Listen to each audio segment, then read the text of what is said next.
হরে কৃষ্ণা। সকলে শ্রীচরণ কমলে আমাদের প্রণাম।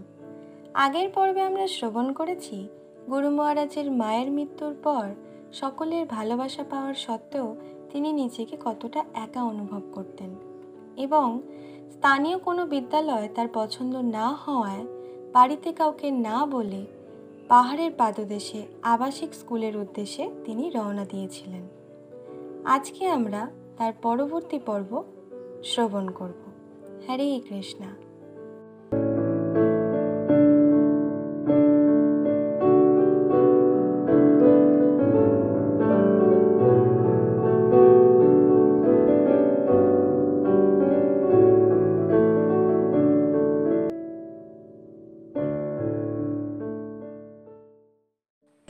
রাত্রে ট্রেন যখন একটা স্টেশনে থেমেছিল, কেউ মৃদুভাবে নাড়া দিয়ে আমাকে জাগিয়ে তুলেছিল।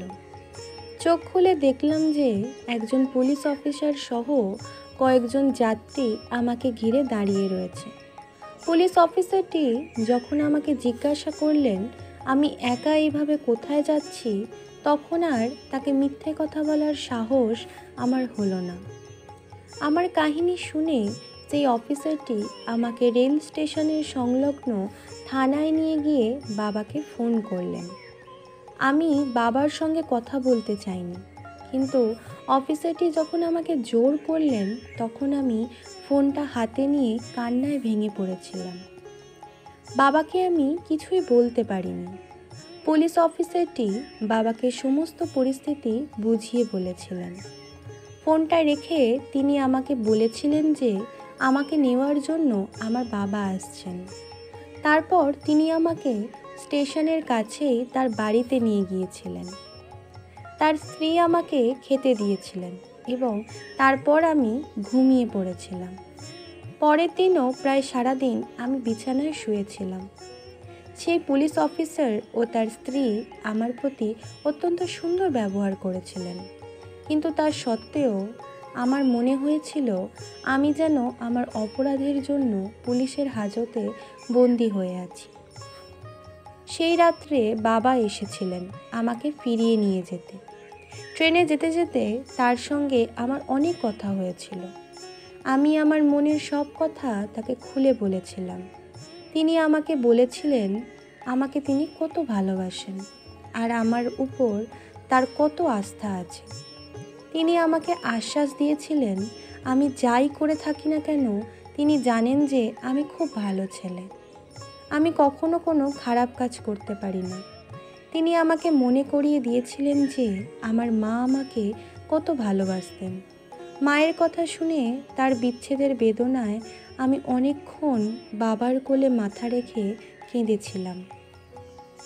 কলকাতায় ফিরে বেশ কয়েকদিন আমি লজ্জায় কারো সঙ্গে কথা বলতে পারিনি। সারাদিন ঘরেই থাকতাম এবং এরপর যে কি হবে সে সম্বন্ধে আমার কোনো ধারণা ছিল না। আমার প্রতি আমার পিসিমার স্নেহ যেন আরও বেড়ে গিয়েছিল, কিন্তু আমি বুঝতে পারছিলাম যে আমাকে নিয়ে সকলেই চিন্তাগ্রস্ত। অবশেষে আমাকে বলা হয়েছিল যে আমাকে প্রায় 500 কিলোমিটার দূরে খোয়াই নামে ত্রিপুরার এক ছোট্ট শহরে, যেখানে আমার মেজো কাকা থাকতেন, সেখানে পাঠিয়ে দেওয়া হবে।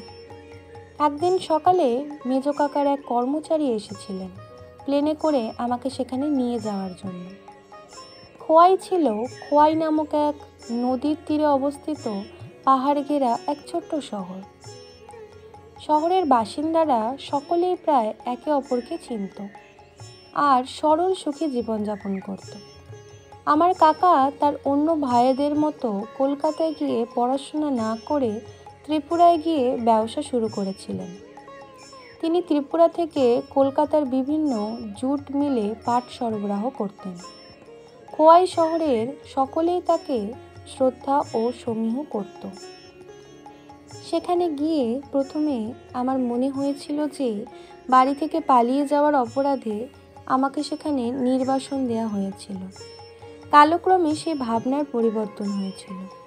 আমি বড় শহর থেকে এসেছি বলে স্থানীয় লোকেরা আমাকে যেন সম্ভ্রমের দৃষ্টিতে দেখত। মেজো কাকা আর কাকিমা আমাকে পুত্রবৎ গ্রহণ করেছিলেন। আর আমি তাদের 3 শিশু সন্তানের জ্যেষ্ঠ ভাতারূপে তাদের পরিবারের অন্তর্ভুক্ত হয়েছিলাম। কাকিমা আমাকে একসময় বলেছিলেন যে দীর্ঘকাল নিঃসন্তান থাকার ফলে তিনি একসময় আমার মাকে অনুরোধ করেছিলেন আমাকে দিয়ে দেওয়ার জন্য, আর এখন ভগবান যেন তার সেই মনোবাসনা পূর্ণ করলেন। আমি সেই ছোট্ট শহরে নিজেকে বেশ ভালোভাবে মানিয়ে নিয়েছিলাম। বাবার সঙ্গে আমার মায়ের মৃত্যুর পর যে এক দূরত্ব সৃষ্টি হয়েছিল তা দূর হয়েছিল এবং আমাদের সম্পর্ক আবার ঘনিষ্ঠ হয়ে উঠেছিল। আমি আবার তার স্নেহ অনুভব করতে শুরু করেছিলাম। জীবন সংক্রান্ত উপদেশ দিয়ে তিনি আমাকে চিঠি লিখতেন ও আমার ভবিষ্যৎ সম্বন্ধে তার স্নেহসিক্ত আস্থা প্রকাশ করতেন। তিনি আমাকে মনে করিয়ে দিতেন যে আমার মা সব সময় উপর থেকে আমাকে দেখছেন এবং আমার সাফল্যে তিনি গর্ব অনুভব করবেন। খোয়াইয়েতে সব কিছু বেশ ভালোভাবেই চলছিল আর আমার জীবন আবার স্বাভাবিক হয়ে উঠেছিল। আমার সহপাঠীদের সঙ্গে বন্ধুত্ব গড়ে উঠেছিল এবং স্কুলে পড়াশোনায় বেশ কৃতিত্ব লাভ করেছিলাম। আমার শরীরের গঠন খুব একটা বড়সড় বা শক্তিশালী ছিল না, কিন্তু খেলাধুলায় আমি বেশ কৃতিত্ব অর্জন করেছিলাম। স্কুলের ফুটবল দলের আমি ছিলাম গোলরক্ষক আর ক্রিকেট ছিল আমার প্রিয় খেলা। স্কুলের শেষ বছরে যখন আমার বয়স 16, তখন স্কুল থেকে একমাত্র আমি সাব ডিভিশন ক্রিকেট দলে নির্বাচিত হয়েছিলাম। আমি ছাড়া সেই দলের খেলোয়াড়েরা সকলেই ছিল প্রাপ্তবয়স্ক সরকারি কর্মচারী। আমাদের দল ভালো খেলেছিল আর আমাদের টিম ফাইনালে পৌঁছেছিল। সেই প্রতিযোগিতার অন্তিম খেলার গোড়ার দিকে আমরা হারছিলাম এবং পরাজয় প্রায় নিশ্চিত হয়ে উঠেছিল, কিন্তু আমি 50-এর বেশি রান করার ফলে আমাদের দল জয়ী হয়েছিল। সকলের কাছ থেকে আমি খুব প্রশংসা পেয়েছিলাম এবং টাউন হলে বিজয় উৎসব অনুষ্ঠানে শহরের সবচাইতে বড় সরকারি অফিসার আমাকে উপহার দিয়ে সম্মানিত করেছিলেন। ইংরেজি ছিল আমার সবচাইতে প্রিয় বিষয়। শিক্ষিত ভারতবাসীরা প্রায় সকলেই বিশ্বাস করতেন যে পাশ্চাত্যের জাগতিক সভ্যতাই হচ্ছে সবচাইতে শ্রেষ্ঠ। যদিও 1947 সালে ভারত ব্রিটিশ শাসন থেকে মুক্ত হয়ে স্বাধীনতা লাভ করেছিল, কিন্তু ভারতবাসীরা ইংরেজদের প্রভাব থেকে মুক্ত হতে পারেনি। আমাদের ইংরেজি ক্লাসের শিক্ষক একসময় আমাদের বলেছিলেন, যদি ইংরেজি শিখতে চাও তবে তোমাকে ইংরেজি পড়তে হবে, ইংরেজিতে লিখতে হবে, ইংরেজিতে কথা বলতে হবে, ইংরেজিতে চিন্তা করতে হবে, এমনকি ইংরেজিতে স্বপ্নও দেখতে হবে।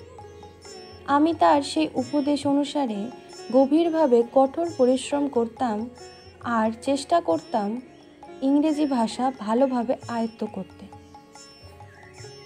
আমার সেই প্রিয় শিক্ষক নীরদবাবু ছিলেন একজন স্বাধীনতা সংগ্রামী। তাকে ইংরেজরা কারারুদ্ধ করে ভীষণ অত্যাচার করেছিলেন। আমি শুনেছিলাম যে তার মস্তিষ্কে রক্ত সরবরাহকারী একটি ধমনী তারা ক্ষতিগ্রস্ত করেছিল এবং তার ফলে তার মানসিক শক্তি ব্যাহত হয়েছিল। ক্লাস দেওয়ার সময় প্রায়ই তিনি ক্লান্ত ও অবসন্ন হয়ে পড়তেন এবং যন্ত্রণায় কাতর হয়ে দু হাতে মাথা ধরে চেয়ারে বসে থাকতেন। তখন তিনি আমাদের পড়াতে পারতেন না, কিন্তু যখন পড়াতেন তখন তিনি ছিলেন অপূর্ব। তার মধ্যে এক অদ্ভুত বৈপরীত্য দেখতাম। স্বাধীনতা সংগ্রামী রূপে তিনি ইংরেজদের ঘৃণা করতেন, কিন্তু তাদের ভাষার প্রতি তার ছিল গভীর অনুরাগ। সাহিত্য ছিল আমার প্রিয় বিষয় এবং বিভিন্ন লেখকদের গল্প ও শব্দের খেলা আমাকে মুগ্ধ করত। ইংরেজ লেখকদের লেখা ছাড়াও আমি হোমার, টলস্টয়, আলেকজান্ডার, ডুমা ইত্যাদি খ্যাতনামা লেখকদের লেখার অনুবাদও পড়তাম।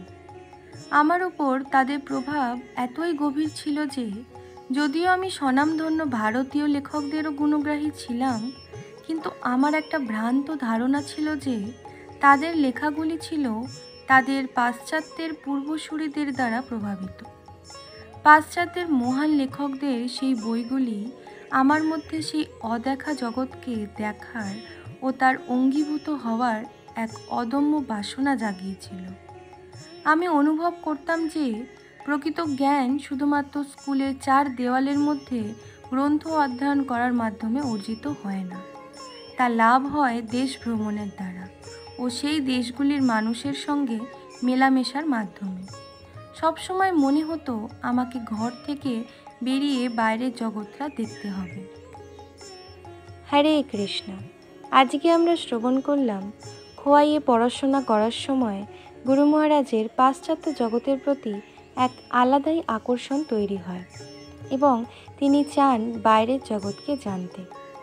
গুরু মহারাজ কীভাবে এই বাইরের জগৎকে জেনেছিলেন তা আমরা পরবর্তী পর্বে শ্রবণ করব।